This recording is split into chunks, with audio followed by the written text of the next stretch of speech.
The British Labour Party in the United Kingdom has announced plans to install a new form of corporate fascism for their citizens.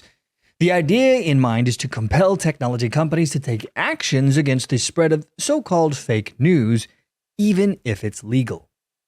Under these proposed measures, tech giants would be legally required to ban so-called false information from their platforms. Again, even if it is legal, but it is labeled harmful. This initiative is set to usurp vast amounts of power from the private sector, all under the guise of the government's plan to combat so-called misinformation and ensure the integrity of online available information. All of this, by the way, will be used as the tool for the government to wield power, control, and have their own sanctioned misinformation that the public will not be able to push back on social media. Now, as part of the Labour Party's proposal, they are aiming to hold tech companies accountable for the content shared on their platforms if they do not comply. To discuss this further, I'm going to pull up an article from the Telegraph. They reported on this just hours ago. The article is titled, "Tech Giants Will Be Forced to Ban Fake News Under Labour Plans."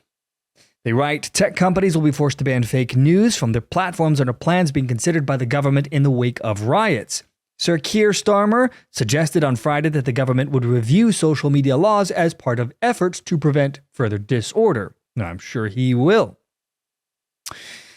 The Telegraph writes that it understands that the minister is looking at introducing a duty on social media companies to restrict legal but harmful content. Again, legal but harmful. Now, who do you think is going to decide what harmful is? You can expect that the government will include so-called misinformation about sensitive topics, such as so-called asylum seekers or migrants, self-harm, etc. And again, they will enforce this even if the content does not meet the threshold for illegality. Let's see. The Telegraph goes on to write that critics have said that the proposals expose the sinister and authoritarian side of Sir Keir's Labour Party, driving a coach and horses through the principle of free speech. My, that's a flowery way to put it. The plans come after a row between Elon Musk, who owns X, and the Prime Minister over his handling of the riots. The potential crackdown on tech companies would likely form part of the review of the Online Safety Act, which was passed last year. The act required platforms to take robust action against illegal content and activity and would be implemented gradually. This is what it was going to do. The legal but harmful clause, requiring firms to take down or restrict the visibility of content deemed to be dangerous but not against the law, was included in the original bill brought forward by the Tories in 2022. However, the Telegraph writes, it was removed because of free speech concerns, with critics warning it would allow a future Labour government to censor controversial material. Boy, were they right. So, essentially here, the Labour government plans to hold social medias accountable for the spread of this misinformation, so-called misinformation. And I don't know if they're going to talk about it here in the article. I'm sure they will, but this will include fines and sanctions and potentially criminal liability for managers of the companies. So this is not good. Essentially what it appears as the Labour Party is intending to revisit and probably amend the Online Safety Act to bring it back. So that is really, really, really bad news for British citizens. And I would expect that the Labour Party will likely expand these provisions going forward. So it's going to get weird and wild. But let's continue with the article. The Telegraph goes on to write that they will be making arrests for months. The former Tory government originally said the legal but harmful provisions could apply to content posing a threat to public health, such as misinformation. God, it's always coming back to that so-called misinformation. It comes as police, says the Telegraph, said they would expect to keep making arrests for months in the wake of the riots, with more people jailed on Friday. Meanwhile, a British businesswoman accused of being one of the first people to post the wrong name for the Southport attacker has said that it has destroyed her, no doubt. Bernadette Spoforth, 55, wrongly suggested on X that the suspect in the killing of 3 girls outside a Taylor Swift dance class was an asylum seeker who had recently arrived in the UK by boat. Of course, the government was withholding that name and that information, allowing people to speculate. Who's really at fault here? Anyway, she lives in a £1 million farmhouse, blah, blah, blah, doesn't matter. So let's move on to the censorship concerns here that the Telegraph addresses. A woman has also been arrested on suspicion of publishing written material to stir up racial hatred and false communications. And the latter is a crime under the Online Safety Act, which makes it illegal to convey information that a person knows to be false if they intended the message to cause non-trivial psychological or physical harm to a likely audience. It means people who knowingly spread harmful fake news online can be prosecuted or punished, but it is more difficult to crack down on the platforms that host the content. For now.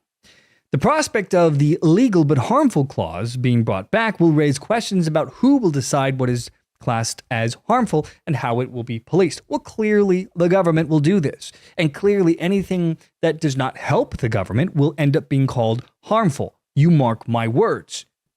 You will all be under the boot of your government before long if this is not stopped. I guarantee you that this law will be left purposefully vague so that the government can wield broad powers and use fear to keep their corporate slaves in line, as well as the general populace.